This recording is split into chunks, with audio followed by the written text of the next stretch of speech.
기도하겠습니다. 하나님, 이 시간에 말씀의 영으로 저희를 주장하여 주셔서 전하는 이와 듣는 모든 이들이 하나님의 마음 깨닫고 우리를 향하신 하나님의 뜻에 결단하며 응답하게 하여 주시옵소서. 예수님의 이름으로 기도합니다. 아멘. 저희 집 아이들이 어린이 매일 성경으로 매일 큐티를 하고 저녁이 되면 이제 저희들까지 다 같이 가정 예배를 드립니다. 2달에 한 번씩 이제 책을 주문을 하는데, 표지 그림은 미리 해당되는 본문과 관련된 그림을 응모를 받습니다. 그러면 이제 어린이 매일 성경을 구독하는 아이들이 성경 이야기를 상상하면서 그림을 그리죠. 이번 달은 이제 에스더가 표지가 되었습니다. 아주 여리여리한 여자아이들이 그린 공주님이 표지에 딱 박혀 있습니다. 아하, 어린이들이 생각할 때 최고로 예쁜 사람을 그림으로 그렸는가 보다 애쓰더니까요. 우리가 성경을 볼 때 우리는 현대에 살고 있는 우리가 가지고 있는 이미지를 성경에 투사합니다. 성경에 등장하는 여인들은 당대의 가장 이상적인 아내, 당대의 가장 이상적인 어머니로 그려지는데, 그것들이 고대 근동의 관점이라는 시대적인 한계를 무시할 수가 없죠. 이 창세기에 나오는 리브가나 룻기에 나오는 룻을 보면 오늘날 우리가 생각하는 아름다움과는 다른 기준이 있다라고 하는 것을 볼 수가 있습니다. 예를 들어 리브가가 보여주는 아름다움이란 무엇이냐? 아브라함의 종 엘리에셀이 이 아브라함의 며느리감을 찾기 위해서 낙타들을 끌고 갑니다. 하나님한테 기도합니다. 이 낙타들에게 물을 잘 먹일 수 있는 처녀를 만나게 해 주십시오. 낙타 한 마리는 15분이면 물 100리터를 마실 수가 있다고 합니다. 혹이 있으니까요. 그런데 이 엘리에셀은 대족장, 아브라함의 그 며느리가 될 사람을 찾는 신부 지참금을 다 끌고 갔고 호위하는 사람들이 있었을 테니 낙타가 10마리가 넘었을 것이다 라고 생각합니다. 그런데 리브가가 저 낙타들한테도 목소리를 굵게 해버렸네. 저 낙타들에게도 물을 먹이겠습니다 하더니 1톤 가까이 되는 물을 우물에 내려가서 퍼서 먹이고, 우물에 내려가서 퍼서 먹이고, 이것을 해낸 걸 보고 엘리에셀이 정말로 아름다운 처녀구나 라고 생각하죠. 또 룻은 어떨까요? 시어머니 나오미를 따라서 모압에서 이스라엘 땅으로 건너온 룻은 먹을 것이 없으니까 보아스의 밭에 나가서 이삭을 주워다가 그것으로 양식을 삼았습니다. 근데 그 모압 여인인 룻이 시어머니를 위해 열심히 일하는 것을 본 보아스가 종들에게 말합니다. 야야, 저 여자 앞에다가 일부러 이삭을 좀 흘려놔라. 마음껏 주져갈 수 있게 많이 흘려놔라. 그리고 룻은 오늘따라 이삭이 많이 떨어져 있네. 죽고 해서 탈곡을 탁탁 털어내니 하루에 보리 20kg를 걷어냈더라. 여러분, 이제 우리 가정 주부 생활 한 30-40년 하면은 20kg 한 손으로 들고 그러시겠지만, 보십시오. 탈곡을 해서 20kg를 얻어내려면 이삭을 얼마나 주워 모은 겁니까? 그 끈기와 성실함 그리고 힘이 룻이 가진 아름다움이었다는 겁니다. 이렇듯 성경이 보여주는 아름다움은 오늘 우리의 것과는 많이 다릅니다. 기대되는 것들이 이제 가사노동에 관련된 것들이었기 때문에 오늘처럼 여리여리하고 자기를 잘 꾸미고 단장하고 옷 잘 입고 이런 것이 아니라 힘도 세고 일도 잘하는 것이 고대 근동의 아름다움이었을 것입니다.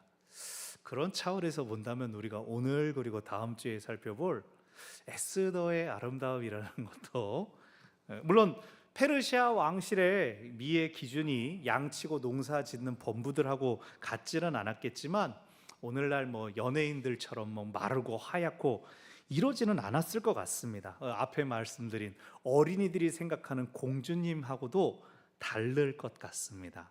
그럼에도 우리는 하나님의 말씀 속에서 에스더의 아름다움과 함께 그것을 허락하시고 사용하시는 하나님을 만나볼 것입니다.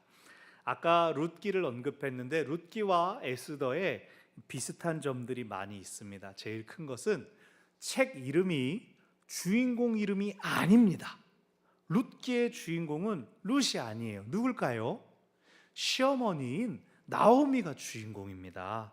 나오미가 베들레헴을 떠나갔다가 남편 잃고 아들 잃고 어려움을 당해서 돌아옵니다.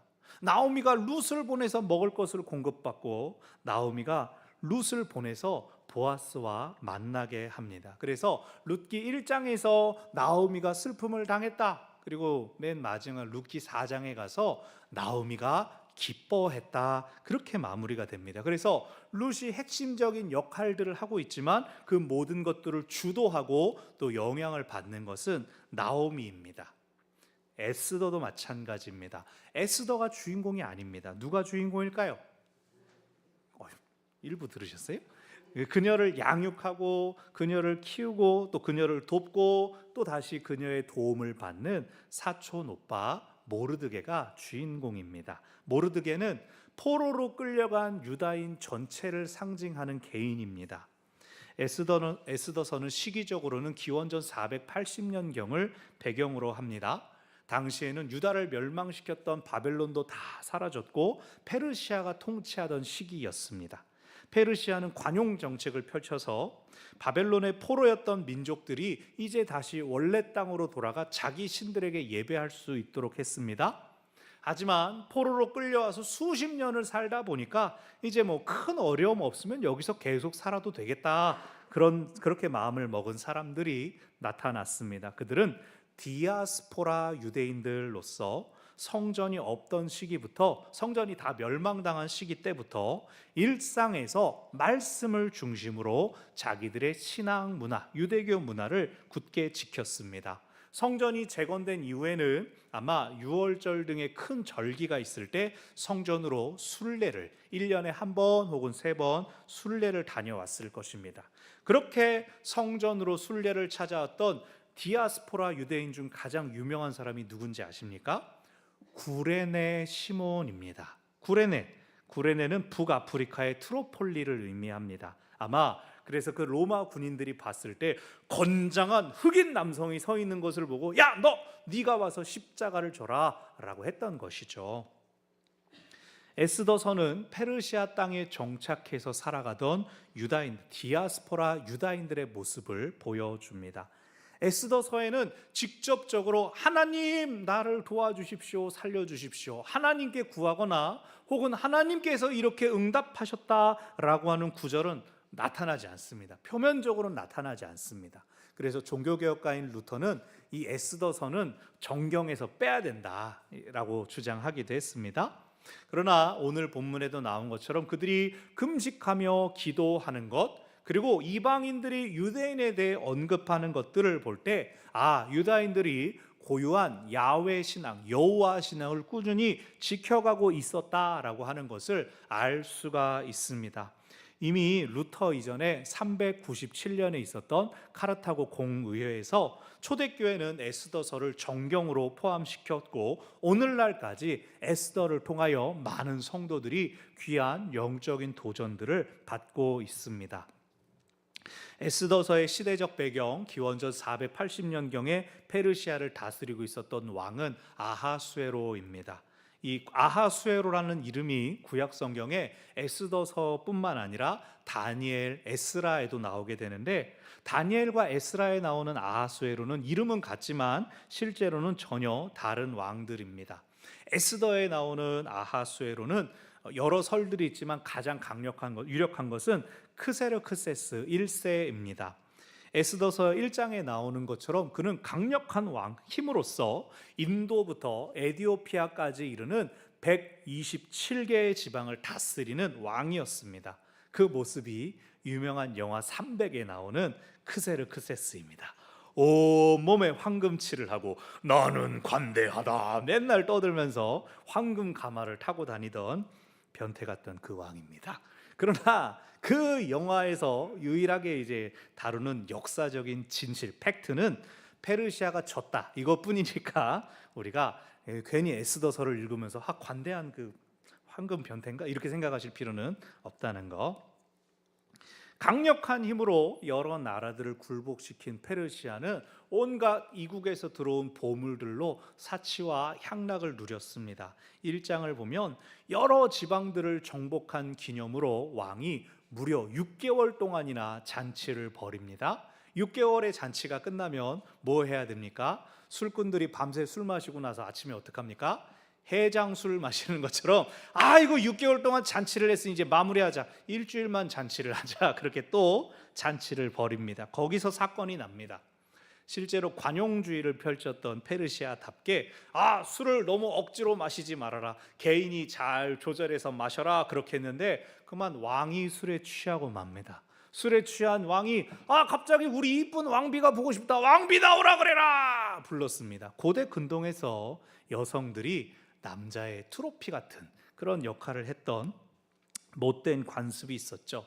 그런데 이 당시의 왕비였던 와스디는 자존감이 높은 여성이었는지 주체적인 여성이었는지 나는 술 취한 사람들의 구경거리가 되지 않겠다, 왕의 명령을 거부합니다. 내가 온 천지를 정복하고 호령하는 왕인데 아내가 나를 거절해? 아내가 나를 거부해? 화가 났습니다. 왕은 신하들의 의견을 구해서 왕비의 행실이 페르시아 전역의 여자들에게 악영향을 끼칠 것 같아 폐위시켜버리자, 왕비 더 이상 아님 해버렸습니다.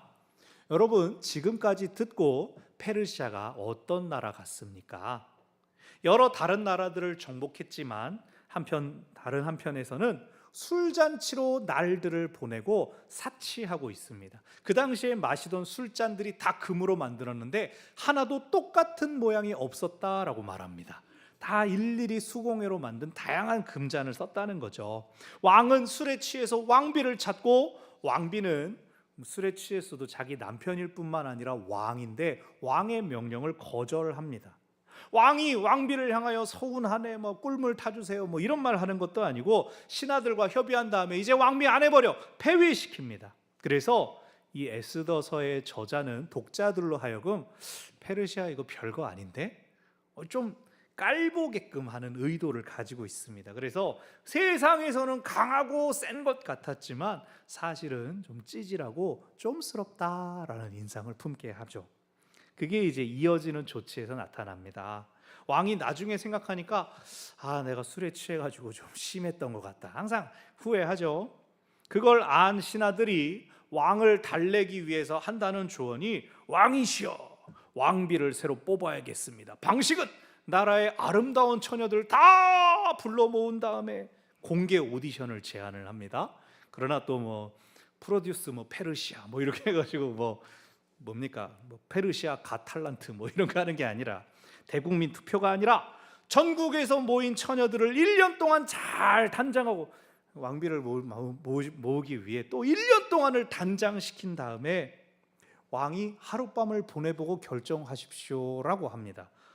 여성에 대한 존중이라고는 눈꼽만큼도 찾아볼 수 없는 이것 역시 페르시아에 대한 이런 무식하고 여성을 수단으로 사용하는 놈들이라는 조롱이 담겨 있습니다. 에스더가 여기에 참여하게 됩니다. 근데 내가 신세 좀 바꿔보자라고 간 게 아니라 성경에서 분명히 에스더도 이끌려갔다라고 표현이 나옵니다. 주변 사람들이 권유했는지 미용실 원장님이 강력 추천해서 원서를 넣는지 알 수 없지만 에스더나 모르드게가 특별히 권력을 탐했던 것은 아니었습니다. 다만 모르드게는 에스더에게, 얘야, 네가 유다인이라는 것, 너의 민족은 드러내지 않는 것이 좋겠다, 그렇게 말해라. 혹시나 불이익이 될 수 있다고 생각했을지 정확한 건 알 수 없습니다. 어찌되었든 아하수에로 왕은 그 에스더에게 반해서 에스더를 왕비로 삼습니다. 그래서 에스더가 오래오래 행복하게 살았답니다 하면은 참 좋을 텐데, 이제 에스더의 본격적인 사건이 시작됩니다. 에스더가 왕비가 된 것과 별개로 모르드게는 뭐하는 사람이었냐? 궁정문에서 일하는 행정관리였습니다. 유다인이어도 바벨론과 페르시아에서 중용되어서 큰 일을 맡았던 경우가 많이 있습니다. 성경에도 다니엘도 있고 또 느헤미야 같은 사람들이 다 그랬죠. 어느 날 이 모르드게가 왕이 총리 대신으로 세운 하만과 충돌합니다. 하만이 지나갈 때 모든 사람들이 절하고 예를 표해라 라고 왕이 명했는데 모르드게가 안 쳐다보고 인사도 안 하고 외면해 버린 것입니다. 왜냐? 하만은 아각 사람이고 아각 사람은 아말렉 족속입니다. 아말렉은 성경에서 이스라엘과 아주 사이가 나쁘기로 유서가 깊습니다. 아브라함 때부터 하나님께서는 아말렉 족속의 죄악을 말씀하셨고 출애굽한 이스라엘 백성을 처음 광야에서 공격해온 민족이 아말렉 족속이었습니다. 그런데 또 모르드게는 베냐민 지파면서 기스의 증손이었다라는 족보가 소개되는데 이 기스는 사울의 아버지였습니다. 그러니까 이 모르드게는 사울 집안 사람이었던 겁니다. 하만이 아각 사람이라 그랬는데 아각은 또 무엇이냐? 아각은 사울 왕이 살려줬다가 사무엘에게 꾸지람을 듣게 된 아말렉의 왕이었습니다. 그러니까 하만과 모르드게의 만남은 오랜 시간을 뛰어넘은 가문의 원수가 조우한 것이었죠. 모르드게가 이 왕명을 어기고 하만에게 절하지 않는 것에 대하여 사실은 너 왜 왕명을 따르지 않느냐가 나와야 되는데 하만이 자기가 화가 납니다. 저 유다인 녀석이 나를 보고 절을 하지 않아? 혼을 내줘야겠다. 아예 유다인을 싹 쓸어버려야겠다. 이렇게 생각합니다. 한 사람에 대한 미움과 분노가 아니라 그 민족 전체를 없애버리겠다고 생각합니다. 그래서 왕에게 나아가서 아첨합니다. 왕이시여, 우리 페르시아, 대페르시아에 섞여 사는 여러 민족 중에 어떤 민족은 자기들의 법만 지키고 우리 페르시아의 법을 무시합니다. 이들이 화근이 될 수도 있으니 아예 이들을 없애버리는 법을 만드소서라고 합니다. 왕의 입장에서 내가 히틀러냐? 내가 왜 민족을 없애버리는 게 말이 되냐? 그들도 세금 내는 페르시아의 신민 아니냐? 그렇게 마음에 안 든다고 없애버리면 안 된다. 그랬을 때에 하만이 이야기합니다. 왕이시여, 제가 은 1만 달란트를 드릴 테니 왕의 금고에 고이 넣으소서. 비자금 추가하소서. 1만 달란트는 약 330톤입니다. 은이 어마어마하죠. 이것은 당시 페르시아의 1년치 세금 수익에 해당하는 금액이었다고 합니다. 그러면서 왕이시여, 법에다가 그냥 유다인이라고 죽이는 게 아니라 유다인을 죽이고 그들의 재산을 몰수하게끔 하십시오라고 합니다. 그러면 무작정 법이니까 이웃을 살해해야 된다? 꺼려지지 않습니까? 그것을 망설이는 백성들이 그들의 재산을 가질 수 있다라고 한다면 적극적으로 협조하지 않겠습니까? 아주 잔인하고 괴상한 법입니다. 그런데 아하수에로 왕이 이 하만이 바치는 뇌물에 눈이 멀어서 아유, 그럼 괜찮다. 그러면 우리 군사가 죽이면 국고로 환수할 수 있겠네. 이런 생각을 해버립니다. 왕의 허락을 받은 하만이 제비를 뽑아서 11개월 후 유다인을 진멸하는 날짜를 받습니다. 그리고 법을 공포합니다. 이것이 오늘 본문 앞부분까지의 이야기입니다. 유다인들은 하루아침에 날벼락처럼 거짓말 같은 이상한 법을 듣습니다. 11개월 후가 되면 너네는 다 죽는다. 저항할 수도 없다. 너네들의 재물은 다 뺏길 것이다. 빨리 이사를 가버리든가 떠나버려야 되는데 기껏 뿌리내린 터전을 어떻게 쉽게 옮길 수가 있겠습니까? 모르드게와 유다인들은 베옷을 입고 제에 앉아 금식하며 기도하기 시작했습니다. 하만이 뽑은 11개월 후의 시간은 긴 것 같지만 사실은 기도만 하기에도 너무나 부족한 시간이었습니다. 그런데 어느 날 보니까 모르드게가 베옷을 입고 있는 것을 보고 왕비인 에스더가 옷을 보내줍니다. 오빠가 옷이 떨어졌는가? 새 옷을 보내드려야겠다. 이렇게 생각한 겁니다. 피상적인 도움만을 제공해 줍니다. 그러자 모르드게가 유다인들에게 지금 이러이러한 위기가 닥쳤다라고 설명합니다. 이것은 왕명으로 떨어진 것이니 왕이 아니면 그 법이 집행되는 것을 막을 수가 없다. 설명하다가 아마 모르드게가 깨달은 것 같습니다. 그래서 네가 왕비가 되었구나. 네가 왕에게 나가야겠구나. 네가 왕에게 말할 수 있겠구나. 하지만 에스더가 바로 결단하지 못합니다. 페르시아 법에는 왕이 부르기 전에 나아가는 자는 무조건 사형입니다. 왕의 어떤 안위를 지키기 위해서, 질서를 위해서, 권위를 위해서 오직 나 혼자에게 왕이 금규를 내밀어 주어야 쟤는 살려도 됨, 내가 쟤를 만나겠음이라는 뜻입니다. 근데 이미 아하수에로는 에스더를 부른 지 한 달이 지났습니다. 찾지도 않고 있는데 자기가 왕이시여 라고 나타났다가 어떻게 밉보일 수 있지 않습니까? 모르드게가 다시 말합니다. 네가 유다인인 것을 여태까지 숨겼지만 너만 무사할 수는 없을 것이다. 오늘 본문 14절을 보십시오. 평서문으로 우리 성경에는 번역이 돼서 네가 잠잠하면 유다인은 다른 데로 노임과 구원을 얻겠지만 너네 집은 멸망할 거야. 그게 협박처럼 번역이 됐지만 수사 의문문으로 번역하면 이렇게 됩니다. 네가 말이 없으면 유다인은 다른 데로 말미암아 노임과 구원을 얻을 수가 있겠느냐? 너와 네 아버지 집도 멸망하지 않겠느냐? 네가 왕후가 된 것이 이때를 위함이 아니겠느냐? 그러니까 우리에게는 너밖에 없다. 그리고 네가 왕비가 된 이유도 우리밖에 없다. 그렇게 말하는 것입니다. 에스더는 3일간 함께 금식하며 기도해 주십시오 부탁합니다. 그리고 자신도 금식 기도를 마친 후에 죽기를 각오하고 왕에게 가보겠습니다 라고 말합니다. 요즘 새벽에 이 에스더서의 말씀을 계속 묵상하면서 조기 대선을 준비하고 있는 이 시기에 참으로 적절한 말씀이라는 생각을 합니다. 이 나라가 IT 강국이고 문화 대국으로 전 세계를 호령하고 있지만 한편 이 나라에서는 하루에도 한두 명씩 여성들이 무차별 폭행을 당하고 또 살해당합니다. 전체 여성들의 54%가 안전하지 않다라고 하는 인식을 가지고 있다는 24년도 통계가 있습니다. 하루에 자살하는 사람이 40명이 좀 안 됩니다. 한 시간에 한 명 이상이 스스로 목숨을 끊고 있습니다. 나라가 병들어 있습니다. IT 강국이라는 나라가 개인정보 몇 차례고 여기서 털리고 저기서 털려가지고 우리나라 1등 수출품이 뭔지 아십니까? 주민등록번호. 다 팔린다. 농담이죠, 농담.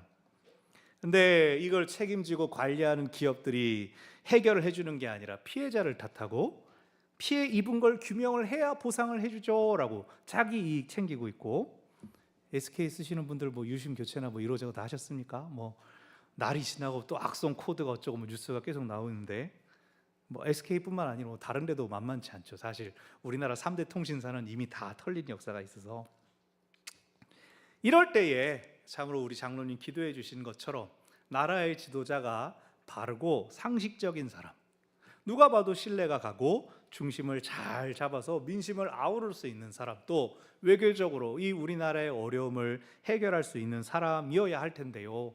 제가 이렇게 말하면 여러분의 머릿속에는 몇 번 기호가 막 떠오를지도 모르겠습니다. 아하수에로 왕이 스스로 결정하지 못하고 신하들의 말에 휘둘리는 것에서 계속 술판을 벌리고 계속 처녀들을 궁으로 불러 모으는 모습에서, 또 하만이 사람 죽이기 좋은 날을 제비 뽑는 무속적인 모습에서 금품으로 법을 마음껏 바꾸고 유린하는 모습에서 저는 어떤 못된 사람들이 떠오릅니다. 그들은 죽은 권력이 아니라 지금도 더 많은 권력을 잡으려고 하고 있죠. 소위 지식인들, 그 입으로 하는 말이 영향력 있다는 사람들도 그냥 그들을 응원하고 편듭니다. 자기가 보고 싶은 것만 보고 무조건 우리 편이 옳고 다른 편은 나쁘다, 악하다라고 판단을 내립니다. 지금 대한민국은 위기의 때입니다. 힘을 가진 사람들이 힘을 옳은 방향으로 사용하지 않고 거꾸로 국민들을 위협합니다. 유다인들의 오늘 심경이 이해가 갑니다. 지금도 살기 힘들고 어려운데 누가 되면 나아질 거라는 기대가 여러분들 안에 충분히 있으십니까? 이 때를 위한 말씀에 힘입어서 유다인들 어떻게 합니까? 금식하고 기도합니다. 하나님의 도우심을 구하고 있습니다. 오늘 우리가 첫 번째로 기억할 것은 우리의 구원과 도움은 오직 하나님께로부터 온다는 것입니다. 사람이 우리를 구원하지 못합니다. 물질이 우리를 구원하지 못합니다. 오직 하나님만이 우리를 살리시고 하나님만이 우리를 도와주십니다. 목숨 걸고 세상의 힘과 권력 얻으려고 사람들의 인정받으려고 하지 마십시오. 하나님만이 우리를 구원하십니다. 이 얄궂은 것은 모르드게와 유다인들이 생명의 위협을 받게 된 지금이 그들이 드러내어 하나님께 기도해도 이상하지 않게 되었다는 겁니다. 유다인이니까 기도하겠지 이렇게 해버리는 거죠. 저한테 이제 여러 가지 카톡으로 질문을 주시는, 성경에 대한 질문을 하는 집사님이 계속 카톡을 보내시다가 아유, 하나님이 나를 좀 바쁘게 해주셔야 제가 질문도 안 하고 목사님 덜 귀찮게 할 텐데 이렇게 말씀을 하시는 겁니다. 근데 죄송하지만 안 바쁘니까 말씀도 더 보고 궁금한 것도 생기고 답을 찾고 계신 것 아닙니까? 자연스럽게 하나님을 우선순위에 두게 하신 것이지요. 저한테는 전혀 이상한 일이 아닙니다. 하나님을 찾고 찾다가 마침내 하나님께서 도와주심과 채워주심을 만나고 경험하실 것입니다. 하나님만이 우리를 구원하시고 하나님만이 우리를 도우십니다. 아멘. 오늘 두 번째로 기억할 것은 하나님은 사람을 통하여 역사하신다는 것입니다. 구원은 하나님께서 베푸십니다. 그러나 그 방법과 수단은 거의 사람입니다. 그래서 환우들을 위하여 기도할 때 좋은 의사 만나게 하여 주십시오. 날짜가 잘 잡히게 하여 주십시오. 좋은 약을 만나게 해 주십시오. 기도합니다. 사업장을 위하여 기도할 때 계약의 성사가 있게 하여 주십시오. 사업장 확장되게 하여 주십시오. 만남의 복을 주십시오. 라고 기도합니다. 사람을 통해 역사가 일어나야 우리도 다른 사람들에게 도전할 수 있는 겁니다. 사람을 통해 역사가 일어나니 우리가 서로에게 친절하고 섬기고 배려해야 하는 것입니다. 하나님이 다 해버리시면 우리가 우리 옆에 있는 사람 소중히 생각하겠어요? 사랑해주고 나중에 나한테 뭐라도 주겠지 기대하겠어요? 서로를 귀하게 여기라고 하나님께서 사람을 통해 역사하시는 것입니다. 그러니 나와 생각이 다르다고, 표현이 다르다고, 혹은 진영이 다르다고 미워해서는 안 됩니다. 다툼, 충돌이 사실은 발전을 만듭니다. 그 나와 다름을 포용하고 배려할 때 성장과 성숙이 일어납니다. 하나님이 사람을 통해 일하시긴 하는데 늘 나한테 좋은 쪽으로만 역사하시지는 않습니다. 하지만 당장은 불편하고 괴로운 순간 속에서도 하나님께서 역사하신 후에 내게는 성장과 성숙이 나타납니다. 하나님은 사람을 통해 역사하십니다. 오늘 세 번째로 기억할 것은 우리가 그런 사람이 되어야 합니다. 에스더처럼 나에게 주어진 은사, 나에게 주어진 자랑, 나에게 주어진 능력은 무엇입니까? 그것은 하나님께서 이 땅에서 역사하시기 위한 수단이 됩니다. 하나님이 사람을 통해 역사하신다, 이 말을 다르게 표현하면 하나님은 나를 통하여 다른 사람에게 역사하기를 원하신다는 뜻입니다. 우리는 이 세상에서 하나님의 구원을 드러내는 사명을 받았습니다. 예수님께서 그렇게 당신을 통하여 하나님의 사랑과 구원을 우리에게 베풀어 주셨습니다. 이제 그것이 우리가 나아갈 길입니다. 그러므로 남을 미워하지 않을 뿐만 아니라 들어주고 섬겨주고 품어주시기를 바랍니다. 하나님이 나를 통하여 이 사람을 성숙시킨다, 그 사명을 감당하시기를 바랍니다. 내가 하나님의 구원 사역의 도구임을 기억하시기를 바랍니다. 아멘. 말씀을 정리합니다. 지난 주간에 이제 제 생일이 있어가지고 저희 아이들이 카드를 써서 줬습니다. 뭐라고 썼나 봤더니 큰 놈이든 작은 놈이든 낳아주시고 키워주셔서 감사합니다. 이렇게 써놨어요. 생일이냐, 이게 어버이날 걸 이제 준 건가? 근데 제가 그걸 가만히 보고 또 생각하면서, 아하, 하나님이 나를 통하여 우리 아이들을 낳고 키우는 역사를 하셨구나. 이 아이들에게 내가 하나님의 구원과 도움이 되도록 나를 이 땅에 보내셨구나라고 하는 걸 깨달았습니다. 모든 부모들이 자녀에게 그 역할을 하는 것 아닙니까?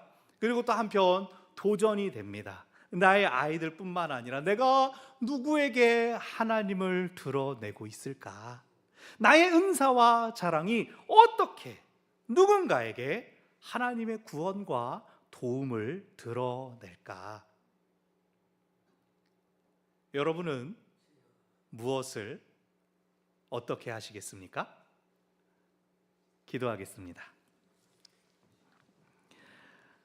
우리 가운데 일하시며 우리를 주장하시며 사용하시기를 기뻐하시는 하나님 아버지, 우리 앞에 주어지는 모든 형편과 처지 상황들을 보면서 언제나 어려운 때, 좋은 때는 과연 언제 오는가 하고 우리가 쉽게 기도하지만, 또 한편으로 하나님께서 나를 세우심은, 하나님께서 나를 사용하심은 이 때를 위함이 아닌지 스스로 돌아보는 저희들 되게 하여 주시옵소서.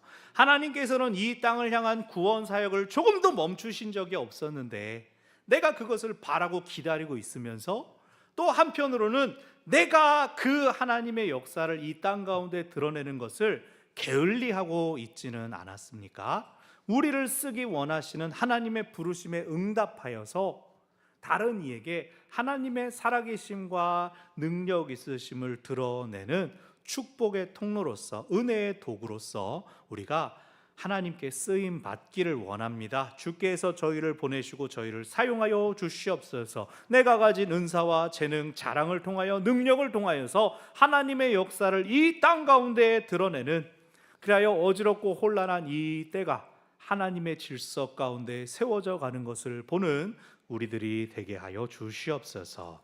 예수님의 이름으로 기도합니다. 아멘.